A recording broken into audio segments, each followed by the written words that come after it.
Bastidores CNN conversa com o advogado do PL no processo em relação a Sérgio Moro, que é o Guilherme Luiz Neto.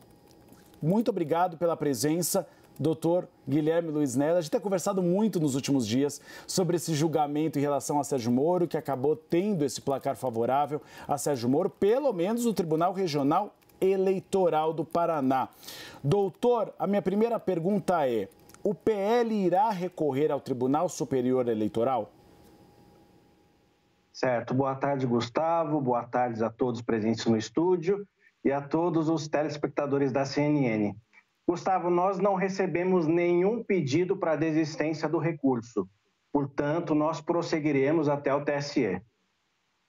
E qual é a expectativa no TSE, doutor? Que a gente sabe que o cenário pode ser muito diferente do que a gente viu no TRE do Paraná.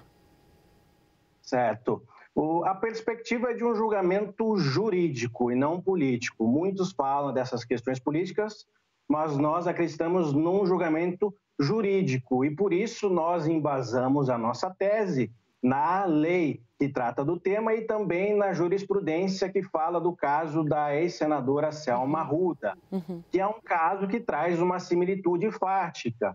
Inclusive, um dos desembargadores do caso, o Júnior Jacob, deixou bem claro na decisão dele, no voto dele, de que há uma similitude dos casos, uma vez que houve excesso de gastos e durante a pré-campanha. Então, esse caso do Sérgio Moro se amolda ao caso da ex-senadora Selma Arruda.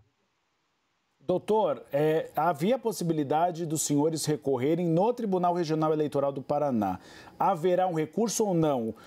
A defesa do PL decidiu já ir para o Tribunal Superior Eleitoral. Certo, Gustavo. Excelente pergunta. O acórdão ainda não foi publicado. No TRE do Paraná, o acórdão geralmente é publicado em 3 ou 4 dias. Então, talvez até segunda já seja publicado. E a partir daí nós vamos analisar se haverá o cabimento de embargos de declaração ou recurso ordinário diretamente para o TSE. E no recurso ordinário, no TSE, a própria Corte Superior Eleitoral pode fazer a reanálise das provas. E com base com tudo que nós apresentamos no TRE, que são aquelas provas do Podemos e do União Brasil, como a gente tem dito, que aquele somatório excessivo de gastos caracteriza, sim, o abuso do poder econômico. E um ponto bem interessante, Gustavo, é que mesmo os votos que votaram pela improcedência da ação, toda a fundamentação serve para acusação. E por que isso? Nós temos decisões da Justiça Eleitoral que dizem acima de 10% do teto já caça. O voto do desembargador Guilherme Dens, que jogou pela improcedência, considerou 16%. O voto do Anderson Fogaça considerou 24%. Então, a conclusão do voto deles é favorável à acusação e não à defesa. Existe uma discussão hoje, doutor, e eu queria a sua avaliação, passado esse momento do julgamento no TRE, que provavelmente a gente vai se deparar com ela, passada também a votação do TSE, né? Seja a decisão pela cassação ou não mais adiante, que é sobre os gastos em pré-campanha. Isso foi muito discutido no julgamento do TRE, deve também ser abordado pelos ministros no Tribunal Superior Eleitoral, porque há uma dúvida em relação a esse assunto. Essa dúvida ela foi posta várias e várias vezes. É um assunto que, na sua avaliação, merece maior atenção, vai pautar as discussões nas próximas eleições, eventualmente, se não agora, é claro, mas lá em 2026... Para ser bem preciso, é um assunto que precisa de ajuste, doutor? Nossa, a sua pergunta foi excelente. Uma das melhores que eu já recebi até hoje. Sim, é importante porque o TSE vai estabelecer parâmetros para a pré-campanha. Só no período eleitoral, eu fiz um levantamento há poucos dias, que no período de campanha, o período de campanha ele começa quando? Dia 16 de agosto, que é quando se começa a prática dos atos de campanha e termina efetivamente, não é na data da votação. O período eleitoral termina na data da diplomação, que gira em torno ali do dia 18 ou 19 de dezembro. Então, nós temos um pouco mais de 100 dias sobre processo eleitoral e mais de 500 dispositivos legais, lei das eleições, código eleitoral, etc., regulamentando esse período. Já o período de pré-campanha, que é muito maior do que isso, nós temos um dispositivo legal, que é o artigo 36A da Lei 9.096, da Lei 9.504, desculpe. Muito embora nós tenhamos uma parca regulamentação na legislação, a jurisprudência da Justiça Eleitoral ela é considerada uma fonte formal do direito, assim como o processo legiferante. E não é só para o caso do senador Sérgio Moro. Já há muito, a Justiça Eleitoral já vem regulamentando esse tema por meio de interpretações. Então, nós temos visto aí que vários prefeitos têm sido caçados por abuso, abuso do poder econômico em pré-campanha. Então, esse caso do Sérgio Moro não é nada novo. A Justiça Eleitoral já vem enfrentando esses temas há algum tempo.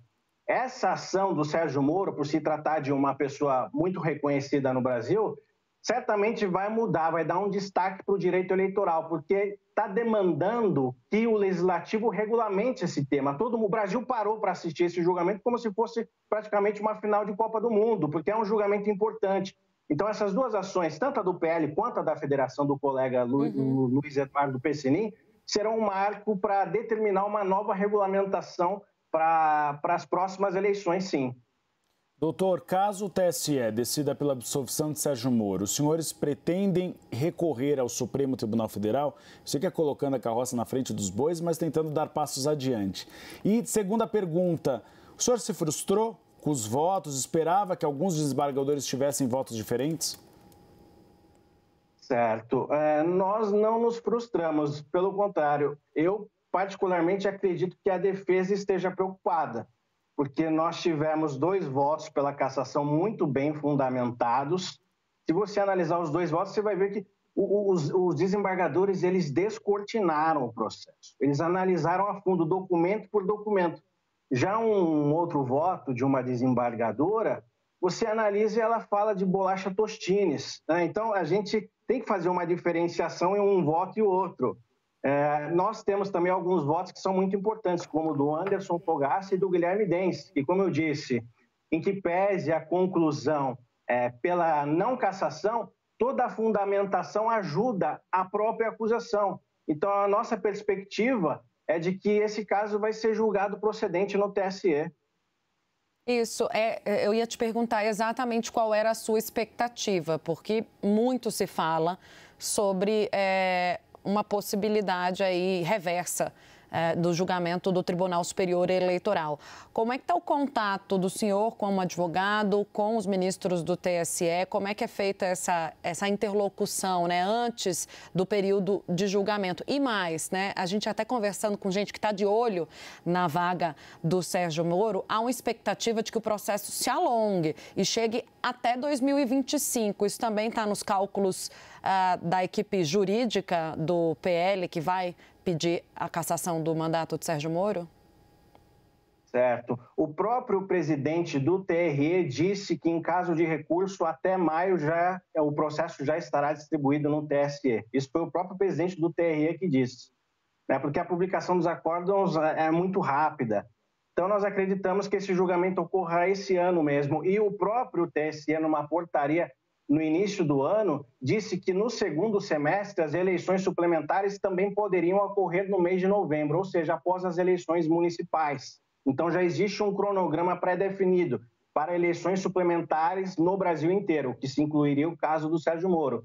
E em relação aos ministros, nós vamos recorrer e certamente nós estaremos lá no TSE, como sempre estamos. Eu moro em Brasília e em São Paulo, já moro há mais de 4 anos em Brasília, os meus colegas também, a gente faz o trabalho tanto nos TREs quanto no TSE, e assim que recorrer, nós vamos adotar a prática comum da advocacia, que é despachar memoriais, fazer audiências e demonstrar todo o nosso embasamento, porque não há nenhuma invencionice. Há um caso, um precedente da juíza Selma, mas há outros casos também que embasam esse posicionamento, e como eu disse, até mesmo os votos que julgaram improcedente nos favorecem, porque, como eu disse, eles colocaram 16% e 24%, a jurisprudência acima de 10% já caça.